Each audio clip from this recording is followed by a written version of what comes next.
जो ट्रैक्टर किराए वाला ट्रैक्टर होगा उसको तो जेल जाना पड़ेगा। अगर वो तीसरी बार वहां चला गया तो जेल जाएगा पक्का, उसे कौन छुटा होगा। और कहाँ ट्रैक्टर के कागज पावे सब पे, यहाँ तो पता नहीं है। तो ट्रैक्टर खरीद खरीद के ये आदमी ट्रैक्टर को तो नाम करवाता ही नहीं।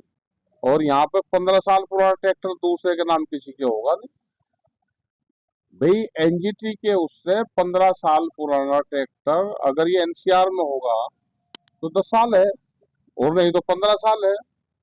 फिर ये कागज पूछते फिरेंगे, उसका ना रजिस्ट्रेशन पावे ना उस ट्रैक्टर का इंश्योरेंस पावे, तो ट्रैक्टर तो बंदी होंगे सारे। अच्छा, फिर जमीन है बाबा के नाम, ट्रैक्टर लेकर जाएगा पोता, गुंठा लगेगा बाबा का, उसकी उम्र है 80-95 साल। कोई जमीन है किसी लड़की के नाम, उसकी हो रही शादी, वे उसके ससुराल वाले उसे भेजेंगे नहीं भेजेंगे, खाते में पैसा भी उसी के जाकर फिर।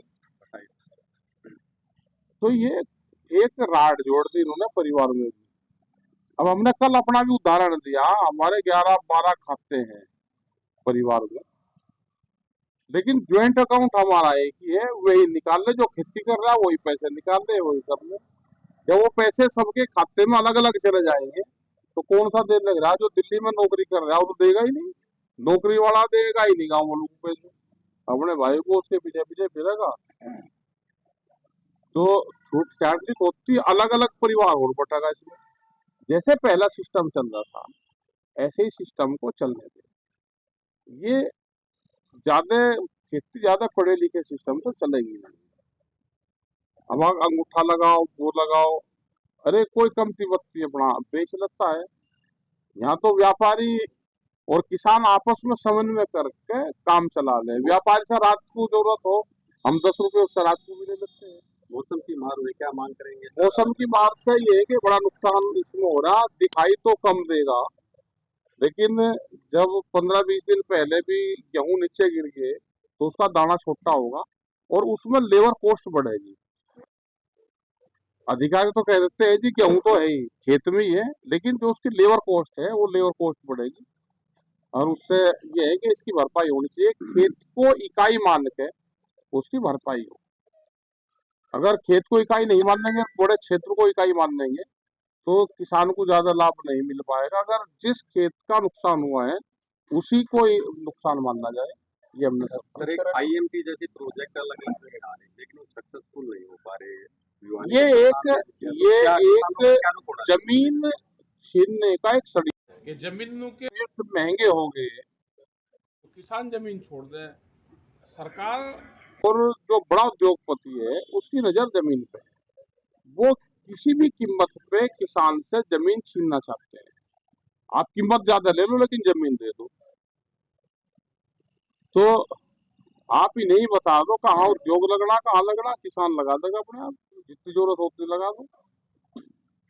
इंडस्ट्रीज के नाम पे प्रोजेक्ट फाइल बनेगी, उसमें इंडस्ट्रीज लगेगी नहीं, जमीन को अलाट करवाएंगे और उसको फिर महंगे रेट में बेचेंगे। देश में जितनी इंडस्ट्रीज लगी हुई है क्या वो चली, कितने लोगों को रोजगार दिए, और वो फिर अपनी कीमत पे व्यापारी उस जमीन को बेचता है। सर इस तरह के अगर नियम है तो लगता नहीं कि फिर से किसान आंदोलन की जरूरत पड़ेगी। बिल्कुल आंदोलन की जरूरत पड़ेगी। लोग जागरूक हो रहे, अपनी जमीन ना बेचे, और लोग जागरूक हो रहे। जमीन कोई घाटे का सौदा नहीं है, खेती घाटे का सौदा नहीं है। दिल्ली की कलम बेईमान है, ये पता रहना चाहिए। आंदोलन हुआ था वो स्थगित हुआ था क्या? उस तरह नहीं, आंदोलन बिल्कुल होगा, उस तरह का मूवमेंट भी चलेगा। अभी पूरे देश में मीटिंगें चल रही है और जरूरत होगी तो वे मूवमेंट भी चलेंगे। सर किसानों पर आरोप लगता है कि जहरीली खेती की जाती है, तो क्या कहते हैं? भाई पेस्टिसाइड से तो हम भी दुखी हैं, अब कैसे खेती करें वो रास्ता बता दो। तो जहरीली दवाई दी किसने? इंडस्ट्रीज किसकी है? आप ऑर्गेनिक फार्मिंग की तरफ लेकर चलो किसान को, आप उस पर सब्सिडी दो। भाई पहले एक दुकान होती थी, आज 20-20 दुकानें गांव गांव दुकान हो रही है। और उस तरह के ये सीड लेकर आए, सीड के साथ में दवाई भी लेकर आए। कौन से सीड पे कौन सी दवाई काम करेगी वो सीड बताते हैं। अब तो जो बीज जो सीड कानून जो आ रहा है नया बीज विधायक, वो तो और भी खतरनाक होगा। पेस्टिसाइड बिल, सीड बिल, बिजली अमेंडमेंट बिल, ये जो आ रहे हैं ये तो पूरा खेती को, किसानी को, गांव को चौपट करेगा। पर ईरान जो युद्ध है इसके चलते इस बार हो सकता है कि खाद की भी मारामारी हो, इस तरह से गैस और पेट्रोल की। आज से पहले खाद, 50 साल पहले खाद यहाँ पे था ही नहीं। खाद की बीमारी से हमको बगल हटना पड़ेगा। हम क्यों इतनी पैदावार करें? जब जब भी किसान ने पैदावार करी है, टमाटर की खेती करते हैं तोशाम क्षेत्र में, अगर पैदावार हमने ज्यादा करती तो हमको रेट कम मिलते हैं। क्यों पैदावार कर रहे हैं हम ज्यादा? कम प्रोडक्शन भी हमको करना पड़ेगा। एग्रीकल्चर हड़ताल का कॉन्सेप्ट भी अख्तियार करना पड़ेगा हमको। और कोई कमी ना, खाद की कमी है ना, कहते हैं जी गैस की कमी हो रही, डीजल की कमी हो रही जी। एक आदमी बताओ मुझे जिसका चूल्हा ना चढ़ा हो। एक सवाल चूल्हे सबका चढ़े, लेकिन वो ब्लैक मार्केट में चला गया। कोई आदमी ऐसा नहीं रहा कि मेरा सिलेंडर नहीं है, मुझे एक आदमी बताओ कोई। लेकिन वो जो 1100 रुपए का, 900 रुपए का सिलेंडर था, वो 2000 रुपए का कर दिया, ब्लैक कर दिया। ये व्यापारियों की सरकार है, उद्योगपतियों की सरकार है। ये ब्लैक मार्केट पे विश्वास देश करते में दुग्ध उत्पादन और उसकी जिस प्रकार से खपत है उसमें बहुत बढ़ा गया है, नकली दूध है। तो किसान को ऐसे में क्या उसमें- अपनाना चाहिए? देखो, किसान तो अपना काम कर रहा है, जो मॉनिटरिंग कमेटी है सरकार उस पर ध्यान नहीं दे रही। जिस तरह से दूध नकली आ रहा, अगर उस पर कंट्रोल हो तो किसान को भी फायदा होगा। और जैसे ये बाहर से दूध मंगाने की कोशिश कर रहे हैं तो ये किसान तो बर्बाद हो जाएगा। टर्की एक देश है, हमारा वहाँ पे संगठन है, चिट्टी सैन उस संगठन का नाम है। हम टर्की में गए थे, वहाँ 30 साल पहले पशु खत्म हो गए। तो ऐसा ही हाल यहाँ पर होगा कि अगर दूध की पॉलिसी यही चलती रही और बाहर से दूध आया और नकली दूध आया, आम लोगों को दूध नहीं मिलेगा, पशुधन यहाँ का खत्म होगा।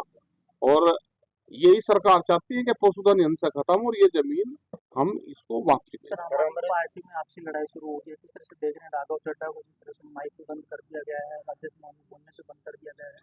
इसमें बीजेपी भी राघव चड्ढा का कहीं ना कहीं साथ देती नजर आ रही है। आरोप दे दें में तो तोड़ फोड़ने का काम तो करेंगे भाई। बीजेपी एक आध आदमी को तोड़ेंगे जब तो पार्टी टूटती है। अमेरिका से जो ट्रेड डील हुई थी डेयरी प्रोडक्ट, वो जो डील हो रही है डेयरी प्रोडक्ट और एनिमल फूड, वो एक किस्म से वो है, वो जीएम, एक तो जीएम है, वो जेनेटिकली मॉडिफाई है, और एक नॉन वेज है। दोनों चीज उसमें है। क्या यहाँ कोई अपनी गाय को अंडा खिलाता है? एक आदमी नहीं है भारत में जो अपनी गाय को अंडा खिलाता हो। वहां से पूरा एनिमल फीड, मीट आएगा, उसके साथ में नॉन वेज आएगा। वेजिटेरियन है ही नहीं, पशु हमारा वेजिटेरियन है, लेकिन वो दोनों फीड आएगा। जो वहां से मिल्क आएगा वो मिल्क भी वही आएगा। और मिल्क, सोया मिल्क आएगा, सोया मिल्क भी जीएम है। जीएम किसी आदमी को नहीं पता कि जीएम प्रोडक्ट है क्या। आप ऐसे देश में जहाँ पे पता ही नहीं कि आप जीएम दे रहे हो, वहां की जनता को आप अवेयरनेस करो कि जीएम है क्या। तो खतरनाक है, उसका हम पूरा विरोध करते हैं। धन्यवाद।